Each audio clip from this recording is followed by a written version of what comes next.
சேலம் மாவட்டத்தில் உள்ள நீண்ட கால பிரச்சனை தொடர்ந்து நானும் பேசி வருகின்றேன். எந்த பிரச்சனைக்கும் இன்னும் தீர்வு வரவில்லை. எங்களுடைய முக்கியமான ஒரு கோரிக்கை மேட்டூர் சேலம் உபரி நீர் திட்டம். ஆண்டுதோறும் சராசரியாக காவிரியில் கிட்டத்தட்ட 100 டிஎம்சி நீர் கடலில் வீணாக கலக்கிறது. அதில் 5 டிஎம்சி நீரை, அது உபரி நீர், அதாவது இந்த மழை காலத்தில் உபரி நீர், அந்த காலத்தில் 5 டிஎம்சி நீரை சேலம் மாவட்டத்தில் உள்ள அனைத்து ஏரி குளங்களில் நிரப்புகின்ற திட்டம் தான் அது. இது சம்பந்தமாக மருத்துவர் ஐயா அவர்கள் தலைமையிலே எத்தனையோ போராட்டங்கள் நடத்தினோம். கடந்த முதலமைச்சர்கள் எத்தனையோ பேர் அறிவித்தார்கள். ஆனால் கடந்த காலத்து ஆட்சியிலே திரு எடப்பாடி பழனிசாமி அவர்கள் இந்த திட்டத்தை ஒரு சிறிய அளவிலே தொடக்கப்பட்டு ஒரு 100 ஏரிகளை நிரப்புகின்ற திட்டமாக இப்போ தொடங்கியிருக்கிறது. அதை முழுமையாக தலைவாசல் வரைக்கும் அந்த திட்டம் எடுத்து செல்ல வேண்டும். இதில் காவேரி, சரபங்கா, திருமணிமுத்தார், வசிஷ்ட நதி, இந்த நதிகளை இணைக்கின்ற திட்டம் இது உபரி நீர் திட்டம். இது அவசியமானது. இந்த காலநிலை மாற்றம், பருவநிலை மாற்றத்தினால் வரும் காலத்தில் மிக கடுமையான வறட்சிகளை பார்க்கின்றோம். சேலம் மாவட்டத்தில் நிலத்தடி நீர் 1200 அடி 1500 அடிக்கு சென்று விட்டது. திட்டம் நிறைவேறினால் 200 அடி 100 அடிக்கு நிலத்தடி நீர் கொண்டு வரலாம். ஆனால் ஆட்சியாளர்களுக்கு மனம் இல்லை. அதை முதலமைச்சர் அவர்கள் உடனடியாக திட்டத்தை அறிவித்து அதை நிறைவேற்ற வேண்டும். அடுத்து சேலம் பகுதியில் இந்த குப்பை பகுதி, குப்பை ஏரி, அதாவது அது என்ன ஏரியா, அது அடிவாரத்தில் செட்டிசாவடியில் தொடர்ந்து அந்த குப்பைகளை அதையும் கொட்டுவது மட்டுமல்ல, எரித்து கொண்டிருக்கின்றார்கள். அது டயாக்சின் போன்ற நச்சுப்பொருள், கேன்சர் உண்டாகுகின்ற நச்சுப்பொருள் தினம் வெளிவந்து கொண்டிருக்கிறது. இதனால் மக்களுக்கு பெரும் பாதிப்பு உருவாகி கொண்டிருக்கிறது. இன்னும் வரும் காலத்தில் மிகப்பெரிய பிரச்சனையாக வரும். அதை உடனடியாக அதை குப்பை எரிப்பதை நிறுத்த வேண்டும். அந்த குப்பைகளை அங்கே கொட்டக்கூடாது, அதை அகற்ற வேண்டும் என்கிறது. அடுத்தது சேலம் நகரத்தில் போக்குவரத்து நெரிசல், கடுமையான நெரிசல் இருக்கிறது. எத்தனையோ மேம்பாலங்கள் கட்டியும் அந்த மேம்பாலங்கள் ஒன்றும் இந்த போக்குவரத்து நெரிசலை போக்க எந்த உதவியும் செய்வதில்லை. அது மட்டுமல்ல, இந்த சேலத்தில் இருக்கின்ற உருக்காலை, இது கிட்டத்தட்ட 1970 தொடங்கப்பட்டது, விரிவாக்கம் செய்யப்பட்டது. அந்த நேரத்தில் கிட்டத்தட்ட 3200 குடும்பங்கள் 4000 ஏக்கர் நிலங்களை அவர்கள் கொடுத்தார்கள். கொடுத்த குடும்பங்களுக்கு இது வரைக்கும் 250 குடும்பத்தினருக்கு மட்டும்தான் வேலை கொடுத்துருக்குறாங்க. இப்போ இதை தனியார் கிட்ட வைக்கிறது ஒரு திட்டம் தீட்டியிருக்கின்றார்கள். இந்த உருக்காலையை தனியாரிடம் கொடுக்க கூடாது, மாறாக 3000 ஏக்கர், அதாவது 4000 ஏக்கர்ல 3000 ஏக்கர் காலியாக இருக்கிறது, அதை திருப்பி கொடுக்க வேண்டும். கொடுத்த விவசாயிகளுக்கு அதை திருப்பி கொடுக்க வேண்டும். அதை எந்த காரணத்தை கொண்டும் தனியாரிடம் விற்கக்கூடாது. கடுமையான போராட்டங்களை சந்திக்கக்கூடும். பாட்டாளி மக்கள் கட்சியினுடைய நீண்டகால கோரிக்கை தமிழ்நாட்டில் ஜாதிவாரி கணக்கெடுப்பு நடத்த வேண்டும் என. இந்த கோரிக்கை மருத்துவர் ஐயா அவர்கள் 44 ஆண்டுகளுக்கு முன்பு முன்வைத்திருக்கின்றார். தொடர்ச்சியாக ஆயிரக்கணக்கான போராட்டங்கள், அழுத்தங்கள், அறிக்கைகள், பல முதலமைச்சர்களை சந்தித்து இதை உடனடியாக செய்ய வேண்டும், சமூக நீதியை நிலைநாட்ட வேண்டும் என்ற காரணத்திற்காக எத்தனையோ அழுத்தங்கள் கொடுத்தும் இன்றும் அறிவிக்கவில்லை. இன்று இந்தியா முழுவதும் இதற்கேற்ப ஒரு சூழல் வந்திருக்கிறது. எடுத்துக்காட்டாக பீகார் மாநிலம் சாதிவாரி கணக்கெடுப்பு நடத்தி முடித்து அதன் பிறகு ஒரு புதிய சட்டம் கொண்டு வந்து பீகாரிலே இன்று இடஒதுக்கீடு மொத்தம் 75 விழுக்காடாக உயர்த்தியிருக்கின்றார்கள் முதலமைச்சர் நிதிஷ்குமார் அவர்கள். அதன் பிறகு கர்நாடக அரசு 2015 சாதிவாரி கணக்கெடுப்பு எடுத்தார்கள். இப்பொழுது அதை வெளியிட திட்டமிட்டிருக்கின்றார்கள். ஆந்திரா மாநிலம் அறிவித்து வேலைகள் நடந்து கொண்டிருக்கிறது. ஒரிசா மாநிலம் அறிவித்து வேலைகள் நடந்து கொண்டிருக்கிறது. அடுத்தது ராஜஸ்தான் போன்ற மாநிலங்கள் அறிவிக்க இருக்கின்றார்கள். மகாராஷ்டிராவில் தீர்மானம் கொண்டு வந்திருக்கின்றார்கள். இப்படி இருக்கின்ற சூழலில் தமிழக அரசு என்ன தயக்கம் என்று எங்களுக்கு புரியவில்லை. ஏன் தயங்கிக் கொண்டிருக்கிறது? சட்டங்கள் எல்லாம் இருக்கிறது, அதிகாரங்கள் எல்லாம் இருக்கிறது. மாநில அரசு சாதிவாரி கணக்கெடுப்பு நடத்தலாம் என்று சட்டம், அதிகாரம் எல்லாமே இருக்கிறது. அதன் பிறகு எதற்கு முதலமைச்சர் அவர்கள் இது எங்களால் செய்ய முடியாது, இது மத்திய அரசு தான் செய்ய வேண்டும் என்று தவறான ஒரு செய்தியை மீண்டும் மீண்டும் சொல்லி வருகிறார். இது தவறான ஒரு செய்தி. தமிழக அரசு புரிந்து கொள்ள வேண்டியது சென்சஸுக்கும் சர்வேக்கும் அவங்களுக்கு தெரியும், ரெண்டுத்துக்கும் வித்தியாசம் தெரியும் அவங்களுக்கு. சென்சஸ் என்பது மத்திய அரசு தான் எடுக்க வேண்டும். 1948 சென்சஸ் ஆக்ட் படி சென்சஸ் என்பது மத்திய அரசு மட்டும்தான் எடுக்க முடியும், மத்திய அரசுக்கு தான் அதிகாரம் இருக்கிறது. அது மக்கள் தொகை கணக்கெடுப்பு, அவ்வளவுதான். சர்வே என்பது 2008 ஸ்டாட்டிஸ்டிக்கல் ஆக்ட் படி மாநில அரசு, மத்திய அரசு, உள்ளாட்சி மன்றம் யார் வேணா எடுக்கலாம் சர்வே. இது எது வேணா சர்வே பண்ணலாம். நாங்க கேட்கறது சர்வே பண்ணுங்க, ஜாதிவாரி கணக்கெடுப்பு சர்வே பண்ணுங்க. ஜாதிவாரி கணக்கெடுப்பு என்பது ஏதோ ஒரு என்னென்ன ஜாதிகள் எவ்வளவு கணக்குன்னு அது மட்டும் கிடையாது. ஒவ்வொரு சமுதாயம், தமிழ்நாட்டில் உள்ள சமுதாயங்கள் என்ன நிலையில் இருக்கிறது. கடைசியில எடுத்தது 1931. அதன் பிறகு இடஒதுக்கீடு, பிறகு கொஞ்சம் கொஞ்சமா வந்து இன்னைக்கு தமிழ்நாட்டில் 69 விழுக்காடு இடஒதுக்கீடு வந்திருக்கு. இந்த இடஒதுக்கீட்டால் என்னென்ன சமுதாயங்கள் பயன்பெற்றிருக்கின்றார்கள், என்னென்ன சமுதாயங்கள் பயன்பெறவில்லை, என்னென்ன சமுதாயங்கள் குடிசையில் இன்னும் வாழ்ந்துட்டு இருக்காங்க, இன்னும் விவசாயம் பண்ணிட்டு இருக்காங்க, எந்தெந்த வீட்டுல கழிப்பறைகள் இல்ல, எந்தெந்த வீட்டுல பட்டதாரிகள் இன்னும் வரல, இந்த நிலைகள், இந்த குறியீடுகள் ஒரு 19-20 குறியீடுகள் இருக்கு. இதெல்லாம் எடுக்கிறது தான் சர்வே. இதை எடுத்து அப்படி பின்தங்கிய சமுதாயங்களுக்கு கூடுதலாக இடஒதுக்கீடு கொடுக்கலாம், கூடுதலாக நலத்திட்டங்கள் கொடுக்கலாம், கூடுதலாக சலுகைகள் கொடுக்கலாம். அதுக்காக தான் எடுக்கணும். இதுதான் ஒரு உண்மையான மக்கள் நலம் கருதிய அரசு செய்யும். ஆனா இதை செய்வதற்கு தயங்கி கொண்டிருக்கிறது திமுக அரசு. என்ன காரணம்? அப்போ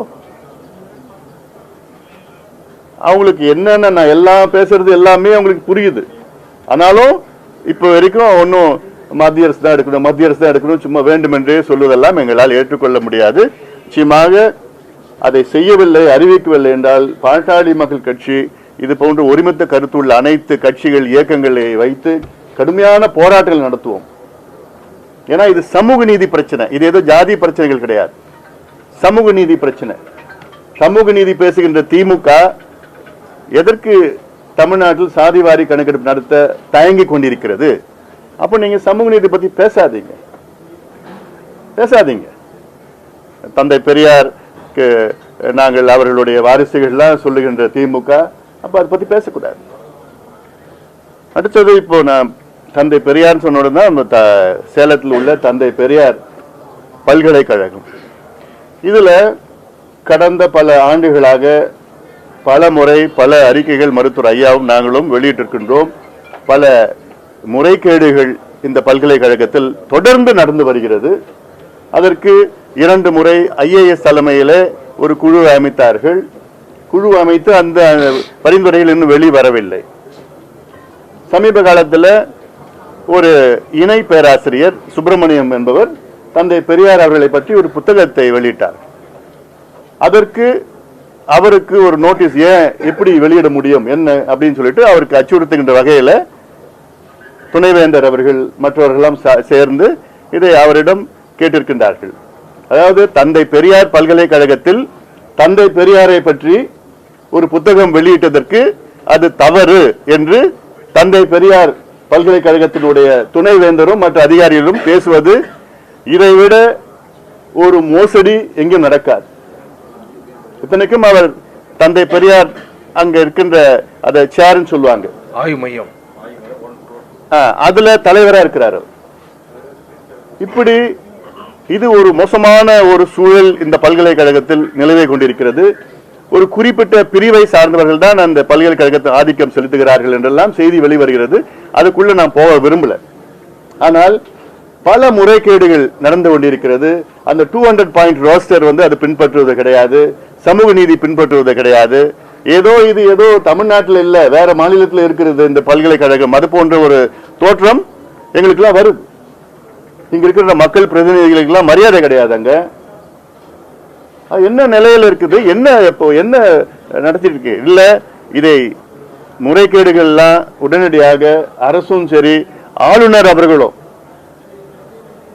இதுக்கெல்லாம் ஆளுநர் பேர் வச்சுக்கிட்டு இவங்க மோசடி செஞ்சிட்டு இருக்கிறாங்க. 2 பேருமே தமிழக அரசும் சரி ஆளுநர் அவர்களும் இந்த முறைகேடுகளை விசாரிச்சு கடுமையான தண்டனைகள் வழங்கணும், கடுமையான நடவடிக்கை எடுக்கணும். அதில் அப்புறம் மேட்டூர் அணை தூர் வாரணும். எங்க மேட்டூர் சட்டமன்ற உறுப்பினர் இங்க இருக்கிறாரு, அவரும் பல கோரிக்கைகள் வச்சிருக்கிறார். அறிவிப்பு வந்திருக்கு தவிர அதற்கு பிறகு எந்த நடவடிக்கையும் இல்லை. அதே போன்று மேட்டூர் பகுதியில், கொளத்தூர் பகுதியில் தோனி மடு திட்டம் இதனால ஒரு கோரிக்கை. அது அங்க மக்கள் அது ஒரு திட்டம்னா அது கொஞ்சம் நீரேற்று மூலமா கொஞ்சம் செக் டேம் ஒன்று அங்க பாலாத்துல குறுக்கில் கட்டி, பாலாறுனா அந்த பாலாறு அங்க கட்டி அதுல தண்ணி கொண்டு இந்த கொளத்தூர் மட்டும் இல்லை, அம்மாபாளையம் வரைக்கும் அந்த தண்ணி கொண்டு போகலாம். இப்ப இருக்கிற சூழல்ல அவசியமானது இது போன்ற நீர்நிலைகளை பாதுகாக்க வேண்டும், அது அவசியமானது. அதன் பிறகு இப்போ தமிழக அரசு சென்னை உட்பட 4 மாவட்டங்களுக்கு 6000 ரூபாய் நிவாரணம் கொடுப்பதாக அறிவித்தார்கள். இதை இன்று தொடங்கியிருக்கிறார் நினைக்கிறேன். இன்னைக்கு முதலமைச்சர் அவர்கள் தொடங்கியிருக்கிறார்.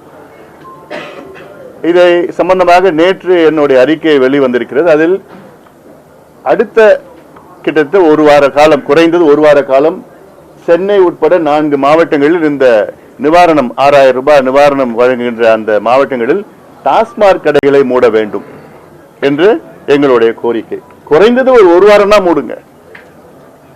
ஏன்னா கடந்த காலத்துல நம்ம பார்த்துட்டோம், 1000 ரூபாய் கொடுத்தது பார்த்தா அடுத்த நாளே அங்க டாஸ்மார்க்ல தான். அதுவும் இந்த தீபாவளிக்கு முன்னாடி பணம் கொடுத்தாங்க பாரு. தீபாவளிக்கு தமிழ்நாட்டில் 2 நாள்ல 800 கோடி ரூபாய், 2 நாள்ல. அதனால உண்மையா மக்கள் மீது அக்கறை இருந்தால் இது அரசு செய்யும். மக்கள் மீது அக்கறை உள்ள அரசு இது நடவடிக்கை செய்யணும். இப்போ மிகுந்த கஷ்டத்தில் இருக்கின்றார்கள், மன உளைச்சல் இருக்கின்றார்கள் சென்னையில் வாழ்கின்ற மக்கள் எல்லாம். இந்த 6000 ரூபாய் என்னை பொறுத்த வரைக்கும் போதுமானது கிடையாது. ஆனாலும் அதுவே டாஸ்மாக் கடையில அடுத்த 2-3 நாளுக்கு அதுக்குள்ள கடைக்கு போயிடும்.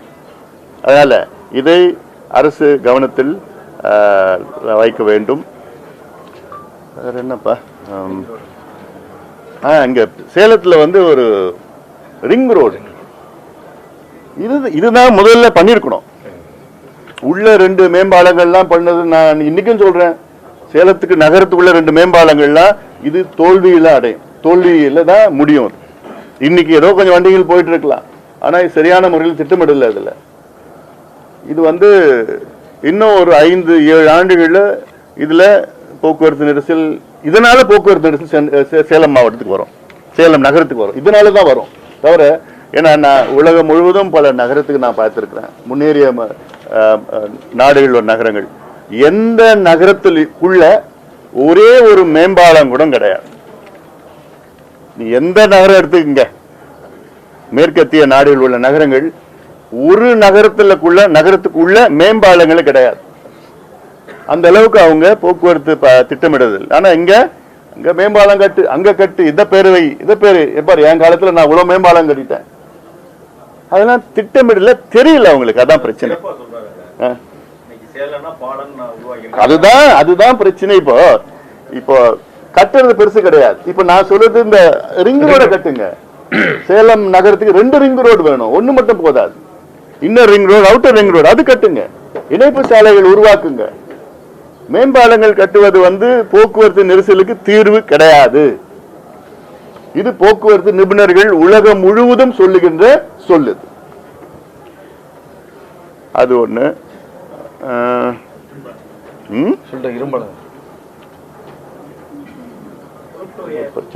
ஆளுநர் அவர்கள் தொடர்ந்து இந்த மசோதாக்களை கையெழுத்து, அதுல உச்ச நீதிமன்றம் அவர் கையெழுத்து வலியுறுத்தியும் கூட அந்த மசோதாக்களை இப்ப ஜனாதிபதிக்கு அனுப்பிச்சு இப்ப முதல்வரோடு பேச்சுவார்த்தை நடத்துவது எந்த சாத்தியமாக? அதுவும் இப்ப உச்ச நீதிமன்றம் அவரை கேள்வி கேட்டிருக்கிறாங்க, ஏன் அனுப்பிச்சிருக்கிறாங்கன்னு கேட்டிருக்கிறாங்க.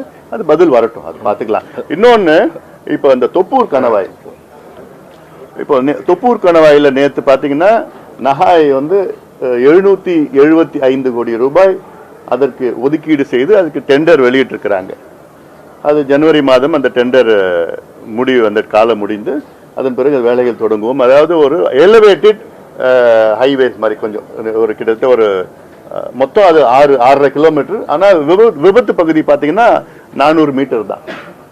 இது சம்பந்தமா கடந்த 9 ஆண்டு காலமாக மத்திய அமைச்சர் நிதின் கட்கரி அவர்களை பல முறை சந்தித்து, பல கடிதங்கள் கொடுத்து, பல அழுத்தங்கள் கொடுத்து, நாடாளுமன்றத்தில் பல கேள்விகள் கேட்டு, இப்ப மட்டும் 9 ஆண்டுகள் மட்டுமல்ல, அதற்கு முன்பும் பல போராட்டங்கள் பாட்டாளி மக்கள் கட்சி நடத்தி ஏன்னா அந்த ஒரு பகுதி 400 மீட்டர் பகுதியில் 10 ஆண்டுகளில் கிட்டத்தட்ட ஆயிரக்கணக்கான உயிர்கள் இழந்திருக்கிறோம். விபத்துகள் சொல்ல ஆயிரக்கணக்கான உயிர்களை இழந்திருக்கிறோம்.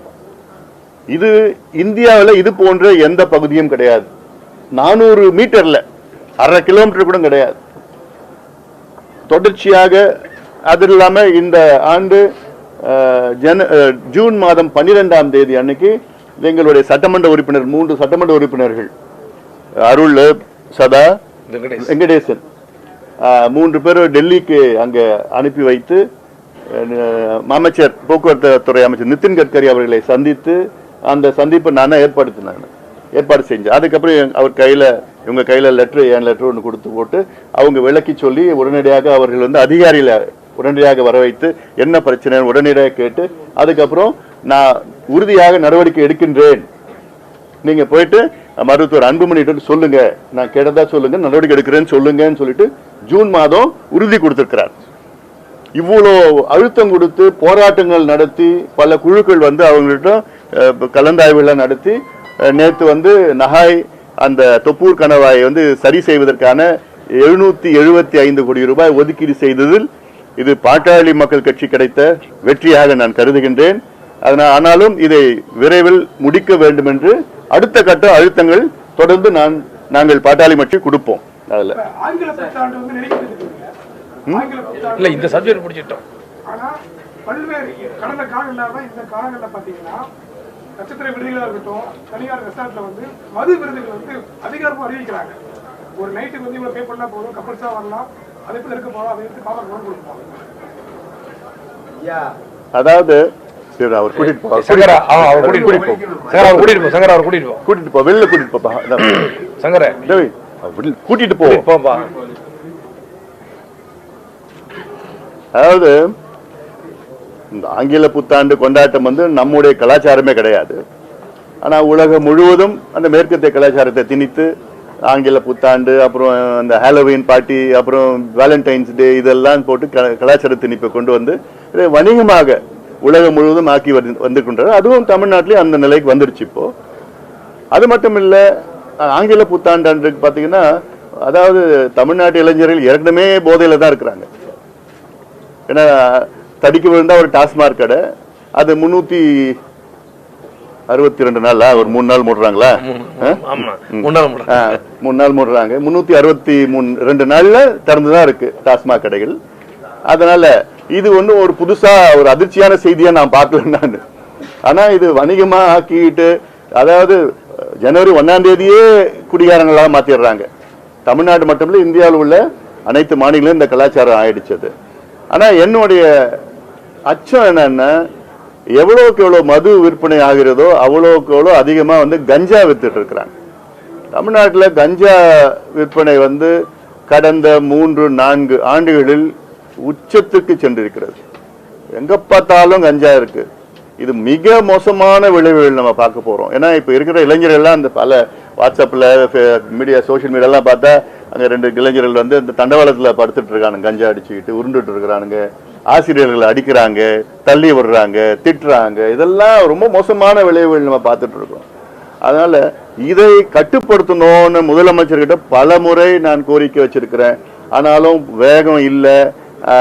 அது ஒரு அதாவது அப்பப்போ ஏதோ ஒன்று கஞ்சா டிரைவ் 1.0, 2.0, 3.0, 5.0 வரைக்கும் வந்துருச்சு. ஆனாலும் ஒரு டிரைவ் அப்போ 2000 பேர் கைது பண்றாங்க. அதுக்கப்புறம் அவங்க 5 நாள்ல வெளியில வந்துடுறாங்க. அதுக்கப்புறம் அதே இடத்துல தான் வித்துட்டு இருக்கிறாங்க. ஆனா இது விற்கிறவங்க ஒன்றும் கிடையாது. அவங்களாம் அது யார் சப்ளை பண்ற, எங்கேருந்து வருது, அது நிச்சயம் கண்டுபிடிக்கலாம். அதெல்லாம் ஏன்னா இப்ப இருக்கிற இளைஞர்கள் மோசமான ஒரு விளைவுகளை சந்திக்க கூடும். பல முறை எச்சரிக்கை விடுத்தோம். ஏன்னா அதுல என்னன்னா, போதை ஒழிப்பு பிரிவுக்கு கிட்டத்தட்ட 20,000 காவலர்கள் நியமனம் பண்ணணும். ஆனா காவலர்களே இல்லை. அந்த போதை ஒழிப்பு பிரிவு தலைவர்கள்லாம் நல்லா செயல்படுறாங்க. ஆனா அவங்களுக்கு வந்து உடந்தையா வந்து இந்த ஃபோர்ஸ் இல்லை, போலீஸ் ஃபோர்ஸ். நான் கேட்கறது தற்காலிகமா அவங்களுக்கு வந்து நியமனம் பண்ணணும்னு பாக்குறேன் நான். அது ஏன்னா எவ்வளவு பேர் இருக்கிறாங்க, இப்போ ஓய்வு பெற்ற ராணுவத்தில் இருக்கிறாங்க, பாராமிலிட்டரியில இருக்கிறாங்க, எல்லாம் இருக்கிறாங்க. அவங்களுக்குலாம் வந்து வேலை கொடுத்து ஒரு 5 வருஷம் கான்ட்ராக்ட் எடுத்து இதெல்லாம் நிச்சயமா அதை கொடுக்கணும்னு நான் கேட்டுட்டு இருக்கேன் நான். அதுக்கப்புறம் திமுக ஆட்சிக்கு வருவதற்கு முன்பு ஒரு வாக்குறுதி, பல வாக்குறுதி கொடுத்தாங்க. அது பல வாக்குறுதிகள் நிறைவேற்றல. அதில் ஒரு வாக்குறுதி என்னன்னா, நாங்கள் ஆட்சிக்கு வந்து தனியார் நிறுவனங்களில் 75 விழுக்காடு தமிழர்களுக்கு, தமிழ்நாட்டை சார்ந்தவர்களுக்கு, தமிழர்களுக்கு வேலை வாய்ப்பு ஒதுக்கீடு சட்டம் கொண்டு வருவோம் என்று சொன்னார்கள். 3 வருஷம் ஆயிடுச்சு போடணும். இன்னும் எந்த ஒதுக்கீடும் கொண்டு வரல, எந்த சட்டமும் கொண்டு வரல.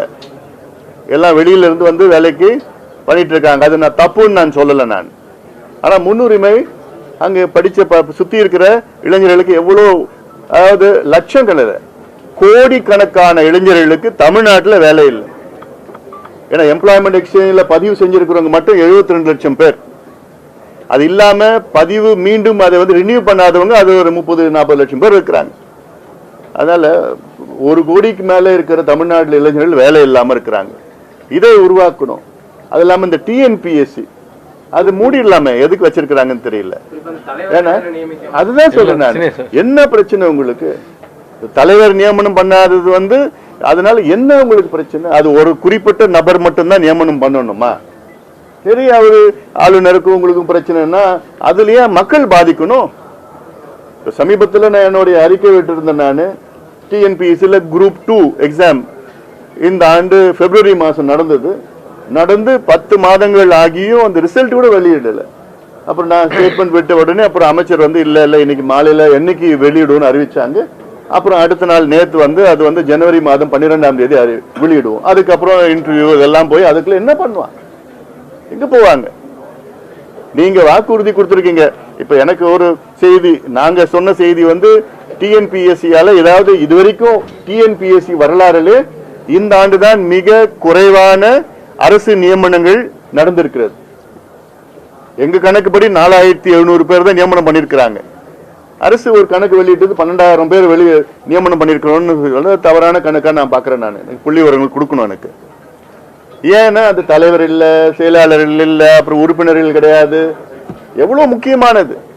அதே திமுக வாக்குறுதி என்ன கொடுத்திருக்கிறாங்கன்னா, நாங்கள் ஆட்சிக்கு வந்தவுடன் ஓராண்டிற்கு 1,20,000 அரசு நியமனங்களை நாங்கள் நியமனம் செய்வோம். ஏன்னா 3 லட்சம் அரசு இடங்கள் காலியாக இருக்கிறது. 3 லட்சம் காலியாக இருக்கிறது. அது இல்லாம 1.5 லட்சம் நாங்க புதுசா உருவாக்குவோம் அப்படின்னு உறுதி கொடுத்திருக்காங்க, வாக்குறுதி கொடுத்திருக்காங்க திமுக. அது கொடுத்து ஒண்ணுமே கிடையாது. குறைஞ்சது 1 லட்சம் பேர் நியமனம் பண்ணணும். ஆனா நியமனம் எவ்வளவு? 5000 கூட கிடையாது. அதனால இதை சரி செய்ய வேண்டும், உடனடியாக நிரப்புங்கள். ஏன்னா இவ்வளவு இளைஞர்கள் வந்து பாவ நிலையில இருக்காங்க. பாவமா இருக்கு. படிச்சு வேலையில இங்க வேலை வாய்ப்பு உருவாக்குவதற்கு எத்தனையோ இருக்கு. ஆனா அதை உருவாக்குவதற்கு அவங்களுக்கு ஒரு சூழல் இல்லை. கேள்வியில் இருக்க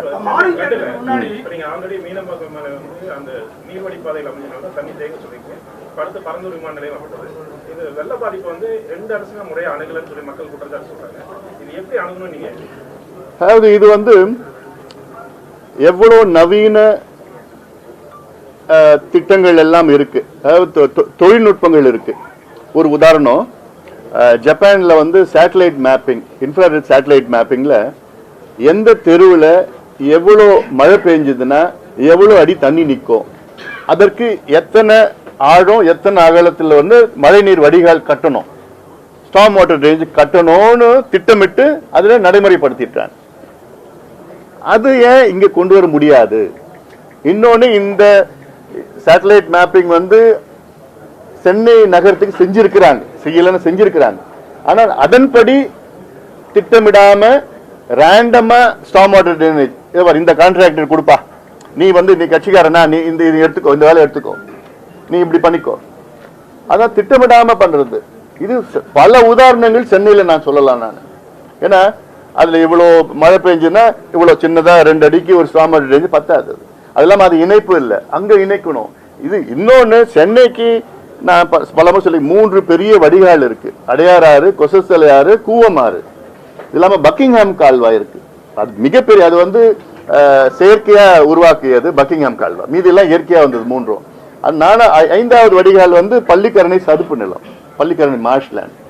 அதாவது இவங்க திராவிட ஆட்சி வருவதற்கு முன்பு பள்ளிக்கரணை சதுப்பு நிலம் 12,500 ஏக்கர் இருந்தது. என்னைக்கு திராவிட கட்சிகள் தமிழ்நாட்டை ஆள ஆரம்பிச்சாங்களோ இன்னைக்கு பாத்தீங்கன்னா அது வந்து 1500-2000 ஏக்கர் தான் இருக்கு.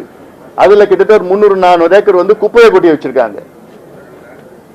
அப்போ சென்னையில எவ்வளவு மழை பெஞ்சாலும் அது மிகப்பெரிய வடிகால். அந்த பள்ளிக்கரணையில போயிட்டு சதுப்பு நிலத்துக்கு போய் சதுப்பு நில ஒக்கிய மதகுன்னு இருக்கு துறைப்பதத்துல, அங்க இருந்து வந்து நேரா முட்டுக்காடுக்கு கொஞ்சம் தண்ணி போகுது, மீதி தண்ணி பக்கிங்ஹாம் கால்வாய்க்கு அப்படியே போயிட்டு அங்கங்க போய் மகாபலிபுரம் அப்படியே போகுது. பக்கிங்ஹாம் கால்வாய் அங்க போய் போகுது. இதை காப்பாற்ற முடியல பக்கிங்ஹாம் கால்வாயில. பக்கிங்ஹாம் கால்வாய் மூலம் அதுக்கு மேலதான் MRTS ரயில்வே கட்டி வச்சிருக்காங்க. அதுலதான் ரெண்டு பக்கமும் வந்து ஏதோ ஒரு இது அடக்கி, எவ்வளவு பெரிய அகலமான ஒரு கால்வாயா இருந்தது, வெள்ளக்காரன் கட்டினது. அது இப்ப எல்லாம் அடக்கி வச்சு அதை வந்து அது சுத்தமா தண்ணி வெளியேறாம குப்பை எங்க பார்த்தாலும் குப்பையை கொட்டி வச்சிருக்காங்கல்ல, சேறு குப்பையா இருக்குது. இதெல்லாம் முதல்ல சுத்தப்படுத்தணும் ஒன்று. ரெண்டாவது வந்து டைவர்ஷனரி கெனால்ஸ் கட்டணும், பல டைவர்ஷனரி கெனால்ஸ். இப்ப பல உதாரணங்கள் உலகத்துல பல உதாரணங்கள்லாம் இருக்கு. எவ்வளவு மழை வந்தாலும் டைவர்ஷனரி கெனால்ஸ் மூலமாக தண்ணி வந்து உள்ள போகாம இருக்கணும். அது வந்து அதாவது வாட்டர் மேனேஜ்மெண்ட் ஸ்ட்ரக்சர்ஸ் இருக்குது. அதுல முக்கியத்துவம் கொடுக்கணும், அதுலதான் அதிக முக்கியத்துவம் கொடுக்கணும். அதுல இது பல எக்ஸாம்பிள்ஸ் இருக்கு. இப்போ ஒரு எக்ஸாம்பிள், ஜப்பான் டோக்கியோ நகரத்துல under water storm water train இருக்கு. உலகத்துல அது போன்ற இவர் எந்த நகரத்தும் இல்லை. அது போலன்னா கட்ட சொல்றேன் நான். அட்லீஸ்ட் அதை ஒரு எக்ஸாம்பிள் எடுத்து அது கொஞ்சம் கொஞ்சமா அங்க பண்ணுங்க. எவ்வளவு மழை பெஞ்சாலும் டோக்கியோ நகரத்துல தண்ணி மேல தெரியாது, கீழே மட்டும் தண்ணி போயிட்டு இருக்கும். அந்த தண்ணியை ஸ்டோர் பண்ணி வச்சிருக்காங்க, அது பிற்காலத்தில் யூஸ் பண்றதுக்கு. அதனால அப்படிலாம் அவ்வளவு இன்ஜினியரிங் மார்வல்ஸ் உலக அளவில் நடந்துட்டு இருக்குது. வின்னிபெக்னு ஒரு ஊர்ல வந்து பாத்தீங்கன்னா இந்த டைவர்ஷனரி கெனால்ல 90,000 கியூசெக்ஸ் ஒரு செகண்ட்ல போற கெப்பாசிட்டி இருக்குது. அது இல்லாம சென்னைக்கு 10 புதிய ஏரிகளை உருவாக்கணும். நான் சென்னையில இல்ல, சென்னையில இருந்து 100 கிலோமீட்டர் பக்கத்துல பரப்பளவில் அந்த பக்கத்துல மேபி மதுராந்தகம், திண்டிவனம், காஞ்சிபுரம் தாண்டி இந்த பக்கம் ஸ்ரீபெரும்புத்தூர், மீஞ்சூர், அந்த ராணிப்பேட்டை அந்த பக்கத்துல உருவாக்குங்க. இந்த வெள்ளம் தண்ணிய டைவர்ட் பண்ணி கெனால் மூலமா அங்க கொண்டு போங்க. இது நிச்சயமா சாத்தியம் தான். இல்லை இதெல்லாம் ஒரு பகுதியில. அடுத்தது கடந்த காலத்துல வந்து பாத்தீங்கன்னா இன்டிஸ்கிரிமினேட் வந்து அபார்ட்மெண்ட்ஸ் கட்ட ஆரம்பிச்சுட்டாங்க. அடுக்குமாடி குடியிருப்புகள் வந்து லஞ்சம் வாங்கி எங்க வேணாலும் கட்டிட்டாங்க. ஏரிகளை அங்க ஏரி வடிகால் பகுதியில், நீர்பிடிப்பு பகுதியில் இதெல்லாம் அங்கங்க கட்டி இப்ப அதுல ரொம்ப அனுபவிச்சுட்டு இருக்காங்க. இப்ப அதுதான் முக்கியமான பிரச்சனை நம்ம ஆக்கிரமிப்புகள் இருக்கு. அடுத்தது முக்கியமா இந்த திராவிட ஆட்சி என்னைக்கு வந்தாங்களோ கிட்டத்தட்ட சென்னையை சார்ந்த குறைஞ்சது ஒரு 300 ஏரி குளங்களை வந்து மூடிட்டாங்க, இல்ல காணல. ஏன்னா அது மேலதான் பல அடுக்குமாடி குடியிருப்புகள் மட்டுமல்ல, குடியிருப்புகள் கட்டியிருக்கிறாங்க, அரசு கட்டிடங்கள் அதுல கட்டியிருக்கிறாங்க. அப்போ அங்க தண்ணி எவ்வளவு மழை பெஞ்சாலும் தண்ணி வந்து போறதுக்கு வழி இல்லாம அதனாலதான் இந்த மாதிரி வெள்ளம் வந்துட்டு இருக்குது. இதே போன்று 2015 வெள்ளம் வந்த பிறகு நான் ஒரு ஆவணத்தை தயார் பண்ணாங்க. நாங்க பசுமை தாய் சார்பில் நாம் விரும்பும் சென்னைன்னு, அதுல கிளீனா எல்லாமே கொடுத்து வச்சிருக்கிறேன். என்ன அடுத்த வெள்ளம் 10 வருஷத்துல வரும்னு நான் சொன்னேன், ஆனா 8 வருஷத்துல வந்துருச்சு. இதோட பெரிய வெள்ளம் வரும்னு சொன்னேன், 8 வருஷத்துல வந்திருக்கு. இன்னைக்கு நான் சொல்றேன், அடுத்த வெள்ளம் சென்னையில 5-6 ஆண்டுகள்ல இதை விட பெரிய வெள்ளம் வரப்போகுது. அதுக்குள்ள அரசு இது போன்ற நடவடிக்கைகள் எடுக்கணும். மிட்டிகேஷன் சொல்றது, அதுல மிட்டிகேஷன்னா முன்னெச்சரிக்கை நடவடிக்கைகள் எடுக்கணும். ரெண்டாவது மக்களும் வந்து அடாப்டேஷன் சொல்றது, மக்களும் அடாப்ட் ஆயிருக்கணும். இனி இது போன்ற வெள்ளங்கள் அடிக்கடி வரும். வெள்ளத்தை மழையை ஏதாவது சூறாவளியோ புயலோ தடுக்க முடியாது, ஆனா அது ஏற்படுகின்ற டேமேஜை தடுக்கலாம். அது போன்ற அது பிளானிங்ல பண்ணணும். அதுக்கு என்ன பண்ணணும், என்ன செய்யணும்னு அது கரெக்டா பிளான் பண்ணி பண்ணணும். அது திருப்புகழ் கமிட்டி அது ரிப்போர்ட்லாம் நல்ல ரிப்போர்ட் தான் ஆக்சுவலா. அதெல்லாம் அவர் கொண்டு வரலாம், அதெல்லாம் கொஞ்சம் நடைமுறைப்படுத்துங்க, அமல்படுத்துங்க. அதனால இதுல வந்து நிறைய அவ்வளவு நிறைய வேலைகள் செய்யணும், திட்டமிட்டு செய்யணும் அதுல. ஏன்னா சென்னை வாட்டர் பேசின் சொன்னாலே இது 5000 ஸ்கொயர் கிலோமீட்டர் உள்ள எங்க மழை பெஞ்சாலும் சென்னை நோக்கி தான் வரும். அப்படிதான் அமைஞ்சிருக்கு. அதுல திருவள்ளூர்ல மழை பெஞ்சா சென்னை நோக்கி தான் தண்ணி வரும், காஞ்சிபுரம் மழை பெஞ்சுன்னா அந்த சென்னை நோக்கி தான் அந்த தண்ணி வரும். அப்படி இருக்கிற சூழல்ல அங்கங்க டைவர்ஷனரி இதெல்லாம் தண்ணி எல்லாமே வராம பாத்துக்கணும். அதுல நிறைய டெக்னிக்கலா நிறைய பிளான் பண்ணணும்.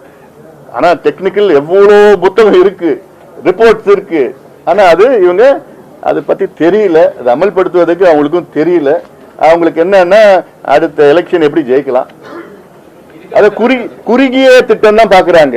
அடுத்த எலெக்ஷன் ஜெயிச்சிடணும், அதுக்கு ஏதாவது கொண்டு வரணும். அதாவது அடுத்த சென்னை அடுத்த 50 ஆண்டுகள் எப்படி இருக்கணும்னு அவங்களுக்கு கவலை கிடையாது. குறுகிய இன்னைக்கு என்ன பிரச்சனையா, 6000 ரூபாய் கொடுத்தியா, டோக்கன் கொடுத்தியா, எனக்கு ஓட்டு போடு. அதுலயே பல குழப்பங்கள்லாம் இருக்கு. ஒரு அமைச்சர் சொல்றாரு அது 5100 கோடி ஒதுக்கீடு நடந்திருக்கு, அப்புறம் வந்து நாங்க செலவு பண்ணது 1900 கோடி தான், அப்புறம் முதலமைச்சர் 4000 கோடின்னு சொல்றாரு. அதெல்லாமே பல இதெல்லாம் இருக்கு. முந்தைய ஆட்சி காலத்துல 6000 கோடி செலவு பண்ணாங்க, அது என்ன? இதெல்லாம் நான் கேட்கறது கடந்த 10 ஆண்டு காலம் சென்னையில இதற்காக மழைநீர் வடிகால் இந்த வெள்ள தடுப்பு நடவடிக்கைகளுக்காக செலவு பண்ண 10,000 கோடிக்கு வெள்ள அறிக்கை தயார் பண்ணுங்க. 2 ஆட்சியிலையும் நீங்க இவ்வளவு பண்ணீங்கன்னு சொல்றீங்கல்ல, அது வெளியிடுங்க. என்னென்ன வேலைகள் செஞ்சிருக்கீங்க, என்ன செஞ்சிருக்கீங்க, எங்க கட்டியிருக்கீங்கன்னு வெளியிடுங்க. மக்கள் தெரிஞ்சுக்கணும். மக்களுடைய பணம் தானே அது. அதுதான் நான் சொல்றது. ரெண்டு பேருமே பண்ணுங்க. அதனால இது வந்து நிச்சயமாக இது ஆய்வு நடத்தணும். ஆய்வு நடத்தி உயர்நிலை குழு ஆய்வு, அந்த பல ஆய்வுகள்லாம் பண்ணணும். அது அவசியமா செய்யணும். அதுல செஞ்சு அதுக்கு என்ன நடவடிக்கை எடுக்க போறீங்கன்னு சொல்லுங்க. அது இல்லாம இப்ப இந்த எண்ணூர் பகுதியில் வந்து பாத்தீங்கன்னா அந்த ரசாயனம், இந்த எண்ணெய் கலந்து ரொம்ப மோசமான ஒரு சுற்றுச்சூழல் மோசடி அங்க நடந்திருக்கு. அது சிபிசிஎல் பாத்தீங்கன்னா ஒன்னும் தெரியாத மாதிரி அங்க நடிச்சிட்டு இருக்கிறாங்க. அது எல்லா காரணமும் அவங்க சிபிசிஎல் தான். அது வந்து மிக, அதாவது இந்த எண்ணெய் வந்து இன்னும் அடுத்த 2, 3, 4 ஆண்டுகள் அதை அகற்றுறது கஷ்டம். அது அப்போ அங்க இருக்கிற உயிரினங்கள், மக்களை பத்தி அவங்களுக்கு கவலை கிடையாது. அங்க பத்தி எப்படி உயிரினங்கள், மீன்கள், பறவைகள் வருது அங்கங்க, அதெல்லாம் அவ்வளோ பாதிப்பு அங்க வரப்போதில்லை. இல்லை மீனவர்கள் மட்டும் இல்ல, மக்களுக்கும் அங்க குடிநீர்ல அது கலந்துருச்சுன்னா அவ்வளவுதான், ஒண்ணுமே பண்ண முடியும். ஏற்கனவே வட சென்னை மோசமான பாதிப்பு, இந்த வெள்ளத்துல பாதிப்பு, அதிக பாதிப்பு வட சென்னை தான். கையாண்டுதுன்னா அதாவது முன்னெச்சரிக்கை நடவடிக்கைகள் திருப்தி இல்லைங்க எனக்கு. அதாவது அவங்களுக்கு என்னென்ன 20 சென்டிமீட்டர் மழை பெஞ்சாலும் நாங்க ஒரு சொட்டு தண்ணி கூட நிக்காது அப்படின்னு அந்த மாதிரி பேச்செல்லாம் அது தேவை கிடையாது. அது இல்லாம வெள்ளம் வந்த பிறகு ஒவ்வொரு அமைச்சரும் ஒரு மாதிரி பேச்சு, மக்கள் கோவத்தில் இருக்கிறாங்க தெரியுது இல்ல, அதுக்கு தகுந்த மாதிரி பேசணும். சில அமைச்சர்கள் ஆணவமா பேசினாங்க, இப்படி ஆச்சு. சில எம்எல்ஏக்கள் அடிக்க ஆரம்பிச்சாங்க, இதெல்லாம் பண்ணாங்க. கேள்வி கேட்கறது மக்களுடைய உரிமை. அது நீங்க ஆட்சியில் இருக்கிறீங்க. நீங்க அதனால இன்னும் நோய் தடுப்பு நடவடிக்கைகள் இன்னும் அதிகப்படுத்தணும். இன்னும் ஹெல்த் கேம்ப்ஸ் நடத்தணும். இப்போ அது போதுமானதுன்னு நான் பார்க்கல. நான் அது ஹெல்த் கேம்ப் நடத்தணும்.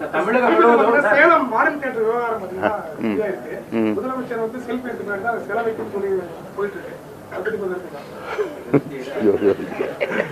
நம்மளும் ஒன்று செல்ஃபி எடுத்துல அரசு வந்து அதை வந்து நிர்வகிக்கணும், ஒரு அருங்காட்சியகமா இருக்கணும் அப்படின்ற ஒரு நோக்கத்துல கேட்டாங்க. அவங்க வணிக ரீதியா அவங்க வச்சிருக்கிறதுனால அவங்க கொடுக்கல அப்படின்ற ஒரு நிலைப்பாட்டுக்கு வந்திருக்காங்க. இப்ப அதுல கலைஞர் சிலையை வைக்கிறாங்கன்னு சொல்லி சொல்றாங்க. இவங்க நாங்க அதை பத்தி கேட்கவே இல்லைன்னு மாறி சொல்றாங்க. இப்ப அது தேசிய நெடுஞ்சாலையில வருதா அமைச்சர் சொல்றாரு. அதாவது மாடர்ன் தியேட்டர்ஸ் என்பது சேலத்திற்கு ஒரு பெருமை. அது சேலம் மாம்பழம் எப்படியோ அதே போன்ற சேலத்தில் உள்ள மாடர்ன் தியேட்டர்ஸ், அந்த மாடர்ன் தியேட்டர்ஸ்ல தான் கிட்டத்தட்ட 6 முதலமைச்சர்கள் அதில் பணியாற்றினார்கள். என்.டி. ராமராவிலிருந்து, அண்ணா அவர்களிலிருந்து, கலைஞர் அவர்களிலிருந்து, எம்ஜிஆர் அவர்களிலிருந்து, ஜானகி அம்மா அவர்களிருந்து, ஜெயலலிதா அம்மா அவர்கள் இல்லையா, 5 முதலமைச்சர்கள். ஒன்று குறைச்சிட்டேன் நான். சரி, அதில் பணியாற்றினார்கள். அது வந்து ஒரு பெருமைமிக்க ஒரு சின்னம். அது அதில் வந்து இப்போ மிச்சம் இருக்கிறது வந்து அந்த ஆர்ச் மட்டும், அது மட்டும் தான் இருக்கு. அதை பாதுகாக்கணும், அது அவசியமானது, அதை பாதுகாக்கணும். இதில் வந்து எந்த அரசியலும் அதில் திணிக்கக்கூடாது. இது ஒரு சின்னம், ஒரு பெருமைமிக்க ஒரு சின்னமாக இருக்குது. அதில் அதுக்குள்ள வேற அந்த அரசியலோ இதில் இங்கே வருது ஹைவேஸில் அப்படி இருக்கு, எதில் வந்தாலும் எங்கே வந்தாலும் அது பாதுகாக்கணும். ஏன்னா அது வந்து வருங்காலத்தில் ஒரு மக்கள் வந்து பார்க்கறது, அது ஒரு அடையாளமாக இருக்கிறது. அந்த அடையாளங்கள் நம்ம பாதுகாக்கணும். அதில் அரசியல் இருக்கக்கூடாது, எந்த யாருக்கும் அச்சுறுத்தல்லாம் இருக்கக்கூடாது. அதில் நெடுஞ்சாலையில் வருது திடீர்னு சொல்லிட்டு இருக்காங்க. அதே போன்று நெடுஞ்சாலையில் வந்ததுன்னா 6 மாதத்துக்கு முன்பு எப்படி நீங்கள் பட்டா கொடுத்தீங்க, நிறைய விளக்கங்கள் உள்ளே போனால் அது உள்ளே நான் போக விரும்பலை. நானும் அதில் இப்போ நான் பேசினா அது அரசியலாக ஆக்க விரும்பலை. நான் அது ஒரு அடையாள சின்னம், அது பாதுகாக்கணும்னு என்னுடைய கருத்தை நான் சொல்றேன். தொடர்ந்து மாவட்ட ஆட்சியர் வந்து தொடர்ந்து அந்த நிலத்தோட உரிமையாளர் கூப்பிட்டு பேசிட்டே இருக்காரு. மக்களுக்காக எப்படி இல்ல அது எனக்கு அது உறுதியா எனக்கு தெரியல. அவர் சொல்லியிருக்கிறாரு, உறுதிப்படுத்திட்டு என்னால, ஏன்னா அவர் மாவட்ட ஆட்சியர் நான் பேசல, அப்படின்னா அது மாதிரி உறுதியா என்னால சொல்ல முடியல. ஆனாலும் யாரும் அச்சுறுத்தக்கூடாது, அந்த சின்னம் பாதுகாக்கப்பட வேண்டும் என்று இருக்காரு. தமிழகம் முழுவதும் சிறுவர்கள் முதல் குழந்தைகள் வரை அதிகமான மர்ம காய்ச்சல் மூலமா பாதிக்கப்பட்டிருக்காங்க. தனியார் மற்றும் அரசு நிறைய பேர் புரிஞ்சிருக்காங்க. குறிப்பா பிளட் டெஸ்ட்ல கூட தெரிய முடியாது வந்து செஸ்ட்ல எக்ஸ்ரே எடுக்க சொல்றாங்க. அதை பத்தி அரசு எந்த விளக்கமோ இது முன்னெச்சரிக்கையோ எதுவுமே பண்ணாம இருக்கு. அதை எப்படி பாக்குறீங்க, அதை என்ன பண்ணணும்? அதான் இப்போ வந்து அது இப்போ சீசன், இப்போ இன்ஃப்ளூயன்சா சீசன். குழந்தைகளுக்கு அதிக அளவில் இன்ஃப்ளூயன்ஸா இந்த டிசம்பர், ஜனவரி, பிப்ரவரி 3 மாதத்தில் வரும். அதுக்கு முன்னெச்சரிக்கையாக அது வந்து விழிப்புணர்வு முதல்ல ஏற்படுத்தணும். இது வரும், ஏன்னா மர்ம காய்ச்சல்னு எந்த காய்ச்சலும் மர்ம காய்ச்சலே கிடையாது, எல்லாமே தெரிஞ்ச காய்ச்சல் தான். அது இன்ஃப்ளூயன்ஸா, அது H2N1 அது ஏதாவது ஒன்று இருக்கும். அதில் அதிக அளவில் இருக்கு. அது அங்கங்கே வந்து இந்த ஹெல்த் கேம்ப்ஸ்லாம் நடத்தி எல்லாமே டெஸ்ட் பண்ணி உடனடியாக அதை ஐடென்டிஃபை பண்ணி என்னென்ன இருக்குன்னு சொல்லிட்டு பண்ணணும். அது இல்லாமல் பக்கத்தில் கேரளா மாநிலத்தில் சமீபத்தில் வந்து அங்கே கொரோனா, அதாவது சார்ஸ் கொரோனான்னு சொல்கிறது. சார்ஸ்னா அது 2002 வந்தது. அப்போ சார்ஸ் வந்து அப்புறம் MERS-ன்னு ஒன்று வந்தது 2012 வந்து MERS, middle eastern respiratory syndrome. இப்போ COVID-19 2019 கோவிட். இதில் அந்த சார்ஸும் அந்த கோவிடும் இணைந்து ஒரு சப்வேரியன்ட் ஒன்று வந்திருக்கு. ஆனால் பயப்படுறதுக்கு ஒன்றும் கிடையாது. அதில் சும்மா அது சாதாரணமாக சளி, இரும்பல், சில பேருக்கு காய்ச்சல் இருக்கும், வீட்டில் இருந்தால் போதும் அதுக்கு. ஆனால் அது மற்றவங்களுக்கு கொஞ்சம் அப்படியே பரவாமல் பார்த்துக்கணும், ஐசோலேஷன் இருக்கணும், பாதுகாப்பாக இருக்கணும். அதனால் அது ஒரு பெரிய ஒரு அச்சமாக இப்போ பார்க்க முடியாது. அதுக்கும் ஜாக்கிரதையாக இருக்கணும். ஏன்னா அங்கேருந்து இப்போ ஐயப்பன் சீசன், இப்போ அங்கே ஐயப்பன் கோயிலுக்கு லட்சக்கணக்கான மக்கள் போயிட்டு இருக்கிறாங்க. அங்கே போயிட்டு அப்புறம் அங்கேருந்து மற்ற ஊருக்கு, மற்ற கோயிலுக்கெல்லாம் போயிட்டு திருப்பி தமிழ்நாடுக்கு வராங்க. அவங்க எல்லாம் ஓரளவு கொஞ்சம் எனக்கு கோரிக்கை ஒரு டெஸ்ட் பண்ணி யாருக்காவது சிம்டம்ஸ் இருக்கா, பேசிக் டெஸ்ட் தான், டெம்பரேச்சர் இருக்கான்னு பார்த்துட்டு அது இருந்தால் சிம்டம்ஸ் இருக்கான்னு பார்த்து அவங்களுக்கு கொஞ்சம் டெஸ்ட் பண்ணால் பெட்டராக இருக்கும்னு தோணுது எனக்கு. அந்த முன்னெச்சரிக்கை நடவடிக்கை எடுக்கணும், தமிழக அரசு எடுக்கணும். இல்லாமல் இப்போ இடையில இந்த டெங்கு பிரச்சனை இப்போ கொஞ்சம் குறைஞ்சிருக்குதுன்னு நினைக்கிறேன் நான். ஏன்னா இடையில ரொம்ப உச்சத்தில் இருந்து நிறைய உயிரிழப்புகள்லாம் நம்ம பார்த்துருக்குறோம் நம்ம.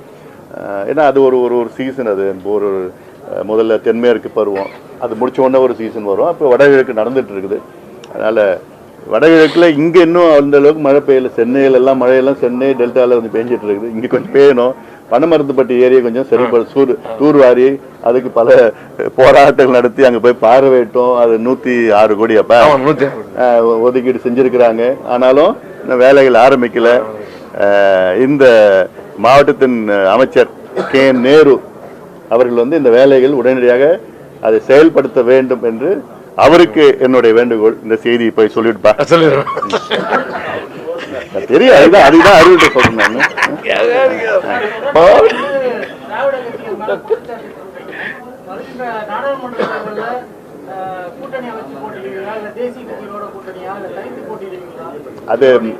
அது இன்னும் எங்க கட்சி இன்னும் முடிவு பண்ணல.